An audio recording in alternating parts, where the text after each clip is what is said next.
Hello, dear friends. Back in 1990, there was a place that was nothing but barren desert. Sand stretched endlessly in every direction. There was no water, no development, no sign of life. But today, that very place has transformed into one of the most advanced cities in the world.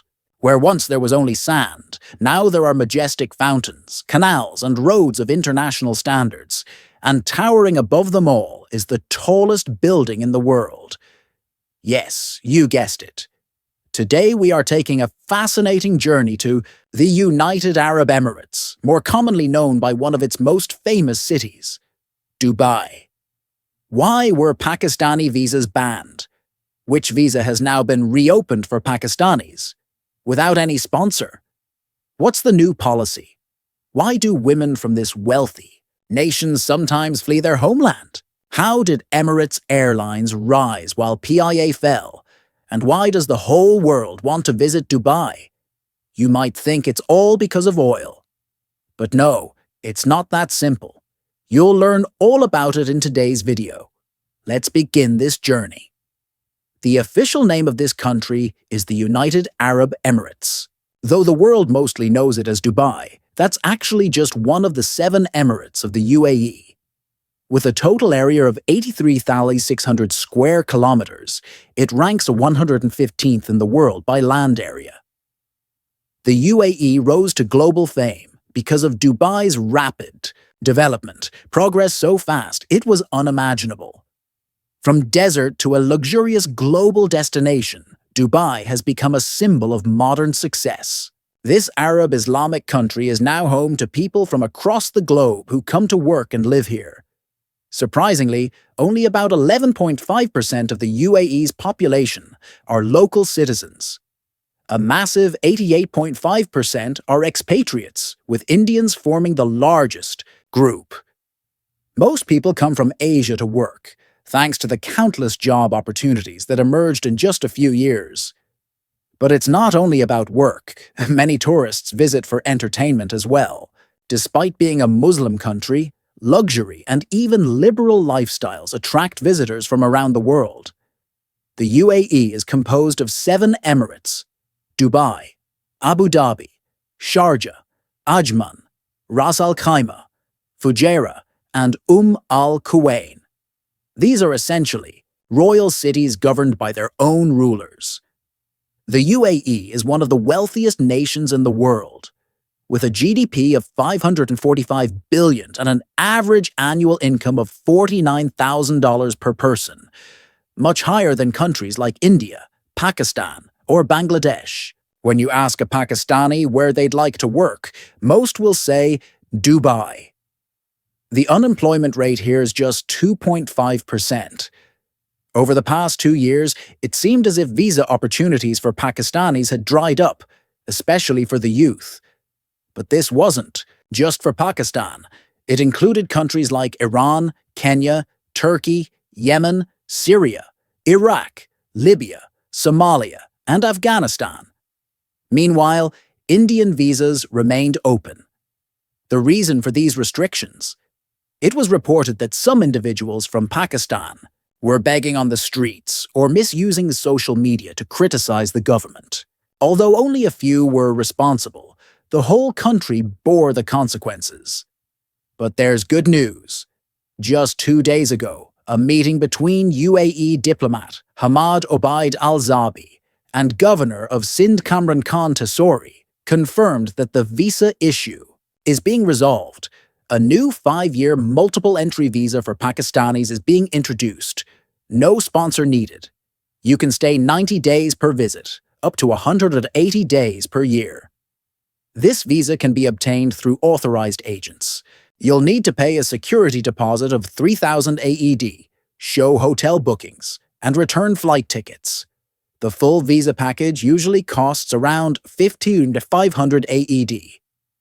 After 5 years, the 3,000 AED security deposit will be refunded. Many wonder how the UAE became so wealthy. Was it oil? Surprisingly, only 1% of the UAE's GDP comes from oil. So, how did they do it? Located just 1,540 kilometers from Pakistan, the UAE is a union of 7 royal emirates. Each has its own ruler, but they've agreed that the ruler of Abu Dhabi will always be the president, and the ruler of Dubai will be the prime minister. To truly understand Dubai, we have to look into its past. In 1820, Dubai was nothing more than a small fishing village. Later, people started pearl diving, but it still didn't see major development. Everything changed in 1958 when Sheikh Rashid bin Zayed Al Maktoum became the ruler of Dubai. He envisioned transforming this small village into a shining city. His first major step was to build a deep-water port. This allowed large ships to dock and open Dubai up to global trade. In 1966, oil was discovered, but instead of hoarding the wealth, Sheikh Rashid invested all that oil money into infrastructure. When the British left the region in 1968, and by 1971, the 7 emirates united to form the United Arab Emirates. Later, another port was built, Jebel Ali Port, which became the largest port in the Middle East. Sheikh Rashid made a bold move. No taxes on goods passing through. That single decision changed everything. Dubai quickly became the most attractive trade hub in the world. Infrastructure development surged, and soon Dubai was leading the Arab world in both technology and innovation. Here's something surprising. Pakistan's Karachi airport used to be the busiest airport in the world, and PIA, Pakistan International Airlines, was once considered one of the top airlines globally. But then Dubai capitalized on its own strategic location. In 1985, Sheikh Rashid launched Emirates Airlines. He even offered PIA more than the market price for its aircraft. Eventually, a lot of PIA's business was absorbed into Emirates. The UAE government imposed zero taxes on aviation, making global operations smooth and cost-effective. Over time, Emirates became one of the best airlines in the world. Today, anyone from any country can travel freely to Dubai. And once they do, they often return. Tourism became a focus. What started as a small fishing village became a tourist magnet. Sheikh Rashid had a vision, and that vision drove big decisions. This vision placed Dubai among the richest, most luxurious destinations on Earth. In 1999, Burj Al Arab, the world's only 7-star hotel, was opened. Built on an artificial island in the sea, it drew tourists from every corner of the globe. Dubai didn't stop there. It started breaking records. Today, the Guinness World Records office itself is located in Dubai. The city holds over 190 world records. Even Walt Disney showed interest in building a Disneyland here. But Sheikh Mohammed bin Rashid Al Maktoum insisted, if it's going to be in Dubai, it must be the biggest Disneyland in the world. When Disney declined, he decided to create his own version, Dubai Land, which is twice the size of the original Disneyland in the US.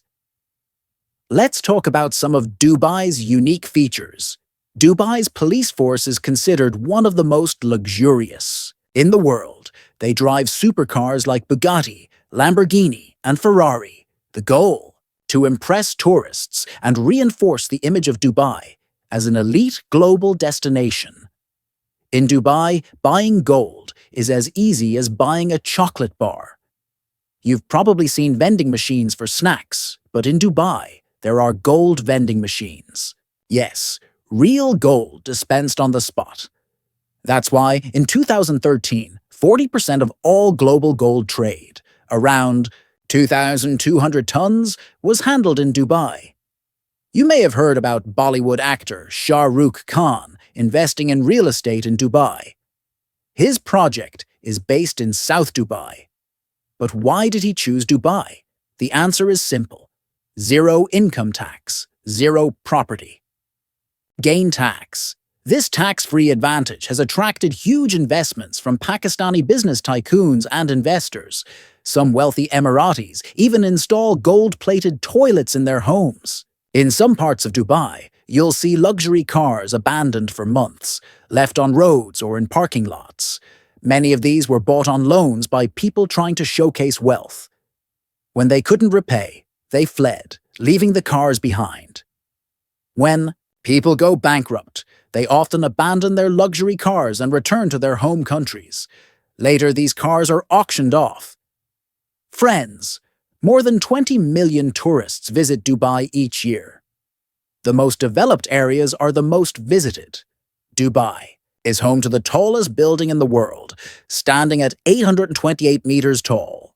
It even has the world's third fastest elevator. Although the top of the tower often remains closed due to weather, Dubai's title as having the tallest building may soon be lost to Jeddah Tower, which is under construction in Saudi Arabia, and will be 1 kilometer tall. Dubai's most developed area is full of life, home to every major global brand. However, getting around by taxi is expensive, and most people rely on ride-hailing apps to move around. When you visit downtown Dubai, it looks like a forest of skyscrapers. It's hard to imagine that just a few decades ago, even building a wall here was a challenge. Now it's a stunning architectural jungle. That's why people say, be rich, come to Dubai. You'll see the world's most luxurious cars on Dubai's streets. Cars you've only seen online before. Dubai's roads are clean and well-maintained. But along with luxury, there's also an undercurrent of liberalism and vice, which tourists might not expect. The most famous beachside area is JBR, Jumeirah Beach Residence, a hotspot for nightlife and a must-see nighttime view. There's also a unique attraction called Global Village, where you can explore the cultures of various countries. Every country has its own pavilion: Pakistan, India, Afghanistan, and more, where traditional heritage is on display. Friends, the place no one once cared about is now home to the world's busiest airport. Whatever your destination, Dubai Airport likely connects you there with ease. If we talk about technology, Dubai is also leading. To witness it firsthand, visit the Museum of the Future, where you'll feel like you've entered another era.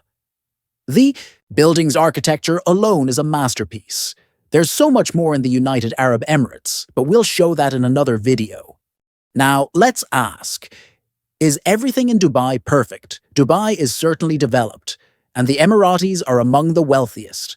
But in 2018, Princess Latifa, daughter of Sheikh Mohammed bin Rashid Al Maktoum, attempted to flee Dubai via Oman and reached Goa, India. There, she was captured by Indian forces and claimed she was escaping her father and seeking political asylum.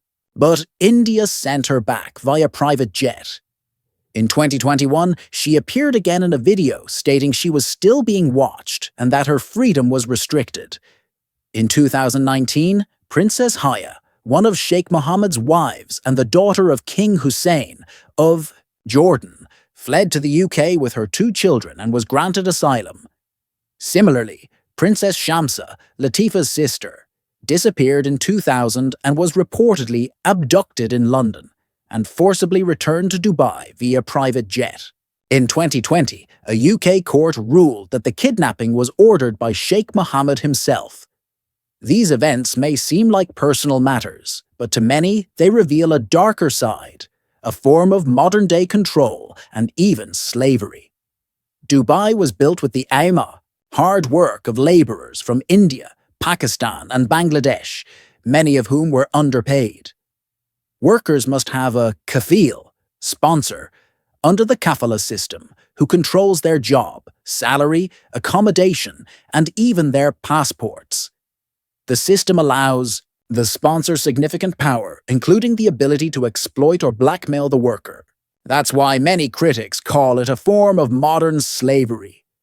Friends, dancing with swords, making Ottoman dramas, or singing patriotic songs will never help the oppressed Muslims of Palestine. May Allah help the people of Palestine. This was today's informative and thought-provoking video. Tell us how you liked it in the comments, and for those who are new, please like, subscribe, and share our channel.